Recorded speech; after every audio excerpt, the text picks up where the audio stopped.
सियासी फायदा लेने की कोशिश शहादत जैसे चीजों को लेकर, बयानों के साथ की जा रही है। वो मिले ना मिले दूसरी बात है, लेकिन जरा कौन बताएगा इन पॉलिटिकल पार्टीज को कि जब एक जवान भी शहीद होता है तो उसके साथ पूरे परिवार पर असर पड़ता है, पूरे देश की आंखें नम रहती हैं। और जब हमारा पड़ोसी मुल्क पाकिस्तान आतंकियों को यहाँ पर भेजता है तो कैसे देश का अमन और देश का चैन तबाह होता है, ये इनको कौन बताएगा सर? पीओके को लेकर भारत का स्टैंड क्या है, उसके साथ ये कब साथ में खड़े रहेंगे? फारूक अब्दुल्ला कब इस तरीके के स्टेटमेंट देना बंद करेंगे? कब चुप होंगे वो? कब ये कहना बंद करेंगे कि एटम बम उनके पास भी है और पाकिस्तान ने चूड़ियां नहीं पहन रखी हैं? ये आगे बढ़े, हम इनके साथ हैं।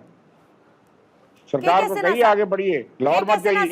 सर कहने से नहीं होता है। मैंने कहा ना, जाकर पहले अपने उन जितने साथ के लोग हैं ना जो ऐसे बयान देते हैं उनको पार्टी से बाहर का रास्ता दिखाइए, फिर बताइएगा यहाँ पर एग्जाम्पल सेट करिए। कहने से नहीं होता है। सिन्हा साहब, आप तक मेरी आवाज पहुंच रही है क्या सर? कंफर्म कीजिएगा मुझे। हाँ, thank you Purnima, thank you. देखिए पूर्णिमा जी, बहुतों ने बहुत सवाल किए और आपके दर्शकों को ये समझना जरूरी है। हम आपके ही पैनल में कोई बैठा हुआ कहता है कि हम तो पुंछ राजौरी के रहने वाले हैं और हम इस इलाके में हैं और क्यों वहां पर वापस आया। तो आपका सवाल जो बड़ा सवाल है और आपके पूरे दर्शकों को ये समझने की जरूरत है, ये जो तू मैं चलती है या ओछी नारीच चलती है उससे ऊपर देखने की बात है, क्योंकि ये देश की सुरक्षा और अखंडता का बात है। देखिए, जब आप आजाद हुए, क्यों हम तो अखंड भारत थे ना, एक विस्तृत भारत थे। किसने बनाया पाकिस्तान, किसने बनाया बांग्लादेश की, किसने संरचना रची ईस्ट पाकिस्तान और वेस्ट पाकिस्तान? उसके बाद 47-48 में मौका मिला था, हम पीओके के हिस्से में जा रहे थे, हमें किसने रोका? आज उसका सवाल उठना चाहिए, किसने रोक दिया? इसी इलाके में जो आज बात हो रही है ना, कृष्णा घाटी, पुंछ राजौरी, भट्टा धुरिया, नागड़ा, ये जो इलाका है, किसने रोका? इनको पता था कि ये बहुत, और ब्रिगेडियर उस्मान ने कहा था, जिसने अपनी शहादत दी थी, उन्होंने कहा था कि ये बहुत बड़ी गलती है, हम इसको भुगतेंगे और आज भी भुगत रहे हैं। सवाल वहां खड़ी होनी चाहिए। सवाल ये खड़ा होना चाहिए, 65 में जब हाजी पीर पास ले लिया गया था, फिर से मौका मिला था, फिर इन्होंने दे दिया। यही इलाका था, यही इलाका इन्होंने पाकिस्तान को दे दिया। और कौन दिया? अब 65 में कौन थे लोग? ये तो हम लड़ाइयां जमीन पे जीतते हैं, टेबल पर हारते हैं, राजनीतिक तरीके से हारते हैं। आज सवाल खड़ी हो रही है उसको। देखिए, आपके दर्शकों को ये समझना चाहिए। रविंद्र जी, सिन्हा साहब को अपनी बात पूरी करने दीजिएगा सर, उसके बाद आपके पास आऊंगी। बोलने दें। रविंद्र जी, आपको काफी समय मिला सर, पहले उनको अपनी बात पूरी करने दीजिए प्लीज।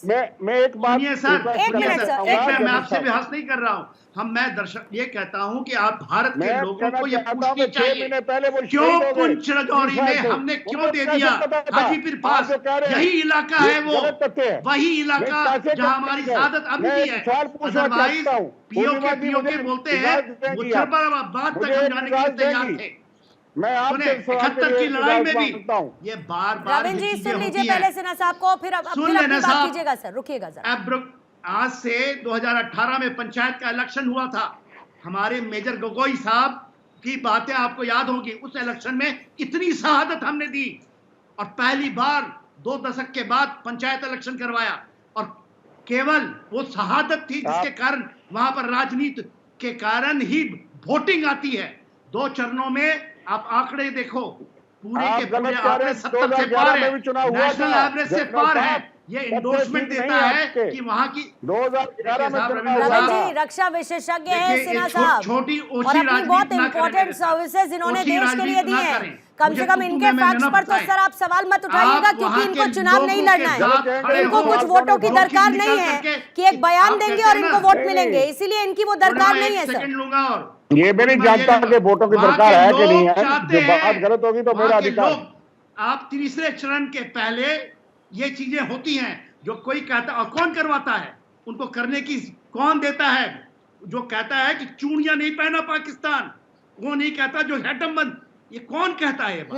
आपके ही लोग ना, आपके साथ जुड़े हुए लोग। आप क्यों नहीं सवाल उठाते उस पर?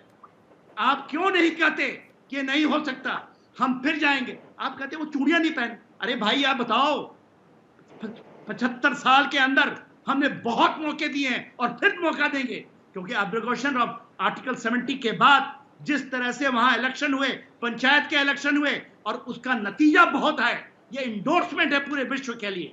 और ये हमें समझना पड़ेगा देश के सारे नागरिकों को, और खास करके जम्मू एंड कश्मीर के तीसरे चरण के चुनाव के पहले जो हो रहा है घाटी में, क्यों हुआ ये सब कुछ जो शांतिपूर्ण तरीके से घाटी में हो रहा है, सबसे बड़ी मिर्ची तो पड़ोस में बैठे पाकिस्तान को लगी है, लेकिन ये समझना मुश्किल है इन बयानों के बाद कि क्या उससे ज्यादा मिर्ची देश में अंदर बैठे हुए लोगों को लगी है क्या?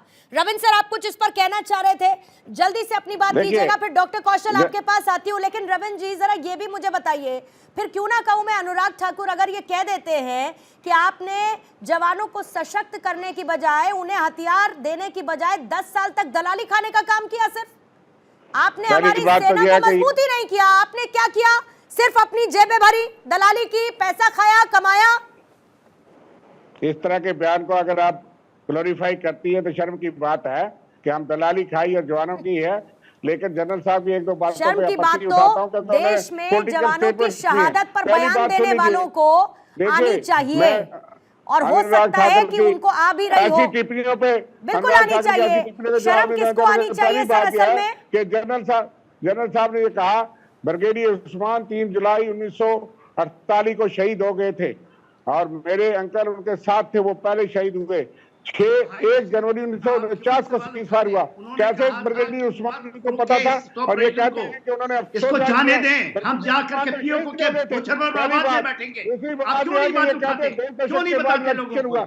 मैं क्यों नहीं देश की जनता को बताते? मैं भी जानता हूं, लेकिन यह है कि आप पॉलिटिकल स्टेटमेंट मेक करते हैं कि 2 दशक 2011 में पंचायत के चुनाव, सुनिए 2011 में पंचायत के, और इसको फिर से ना दोहराएं, आप फिर से दोहराने की चेष्टा कर रहे हैं। सुनिए, मैं आपको ये कह रहा हूँ, 2011 में चुनाव हुए थे, आपको जो बीजेपी वाले सुनाते हैं कि 2 दशक में चुनाव हुए, ये सच नहीं है। फैक्ट फाइंडिंग छोड़ दीजिए ना रविंद्र जी, फैक्ट फाइंडिंग छोड़ दीजिए ना। मैं आपको अफजल गुरु की फांसी के समय तो आंसू निकल रहे थे ना सर, ये इसके लिए तो फैक्ट फाइंडिंग की जरूरत नहीं है। इसके लिए फैक्ट फाइंडिंग की जरूरत है क्या रविंद्र जी? जो हमारा ऑफिशियल स्टैंड है, अफजल गुरु की फांसी के समय तो आंसू निकल रहे थे ना सर? फांसी किसने दी? फांसी बताइए ना मुझे। फांसी किसने? लेकिन आंसू निकल रहे थे ना सर? सुप्रीम कोर्ट की चौखट तक कौन पहुंचा था? मैंने कहा कि अफजल गुरु की फांसी किसने दी? किसकी सरकार थी? अरे मैंने कहा कि आंसू किसके निकल रहे थे? देखिए, वो राजनीति जो करते हैं वो अलग बात है, राजनीति करते रहिए बस सर। आप हमने तो देश के ऐसे सेंसिटिव मुद्दों पर भी राजनीति करते रहिए, क्योंकि राजनीति करनी है, हमारा काम ही राजनीति करने का है। हम क्यों पूछते हैं? हमने तो नहीं राजनीति की, हमने तो जो कानून का सिस्टम था उसके तहत अफजल गुरु को फांसी हुई तो हुई। ठीक है सर, 30 सेकंड में अपनी बात को रविंद्र जी आप पूरा करेंगे, फिर डॉक्टर कौशल आपके पास आऊंगी। मैं उनका वकालतनामा नहीं रखता। ठीक है डॉक्टर मैं अपनी पार्टी का, ठीक है सर, ठीक है। मेरी पार्टी का स्पष्ट ट्रेंड है, talks and terror can not go together, we are with the army, we are with the government, but they should not adopt flip flop policy. ठीक है, उदाहरण सेट करिए ना फिर ऐसे लोगों को पार्टी से बाहर निकाल के। डॉक्टर कौशल, जो फ्लिप फ्लॉप पॉलिसी है गवर्नमेंट की, उनको तो जवाब मांगना चाहिए। क्यों हालात बिगड़ रहे, क्यों आतंकवादी बढ़े? डॉक्टर कौशल, आप तो कह रहे हैं ना कि पार्टी का स्टैंड तो सरकार के साथ है इसमें, फिर इस बात पर इतना सियासी हो हल्ला क्यों? आतंकवाद के विरुद्ध वी आर वन, लेकिन आप आतंकवाद पे कमरे ठीक है रविंद्र जी, जवाब ले ले डॉक्टर कौशल से। हाँ बोलिएगा सर। पूर्णिमा जी, जब हमारे साथी प्रवक्ता ने ये एक्सेप्ट ही कर लिया कि वो जो आंसू निकालने वाला बयान था वो तो राजनीति थी, तो सब कुछ जनता के सामने खुला है कि जो उस समय था वो राजनीति थी, जो आज इनके नेता कर रहे हैं वो राजनीति है, और जो यहाँ पर बैठ करके रविंद्र जी कर रहे हैं वो उनका राजनीतिक कंपल्सन है कि उन्हें पाकिस्तान के साथ खड़ा होना है, उन्हें आतंकियों के साथ खड़ा होना है, उन्हें अपराधियों के साथ खड़ा होना है, उन्हें देश के गद्दारों के साथ खड़ा होना है। अब जहां तक रही सेना की बात, जब से देश आजाद हुआ था, जीप घोटाले से लेकर के आने वाला बोफोर्स घोटाला, सब कंगरे वाले कांग्रेस के लोग हैं। आप ये सोचिए ना, आज जब चाइना के बॉर्डर तक सड़कें बन रही हैं, इनके डिफेंस मिनिस्टर कहते थे कि वहां पर डेवलपमेंट न करना ही हमारे लिए सबसे बड़ी सेफ्टी है। इस तरह के स्टेटमेंट देने वाली कांग्रेस, जो केवल हथियारों में दलाली खाने का काम करती रही, और ये मैं नहीं कहता, ये पुराने साक्ष्य कहते हैं और सबूत कहते हैं, इसमें मेरा कोई रोल नहीं है। सबूत कहीं नहीं हुआ। 10 सेकंड में रविंद्र जी इसका जवाब जल्दी से, फिर बेलारी साहब और रामकृपाल सर आपके पास आते हैं।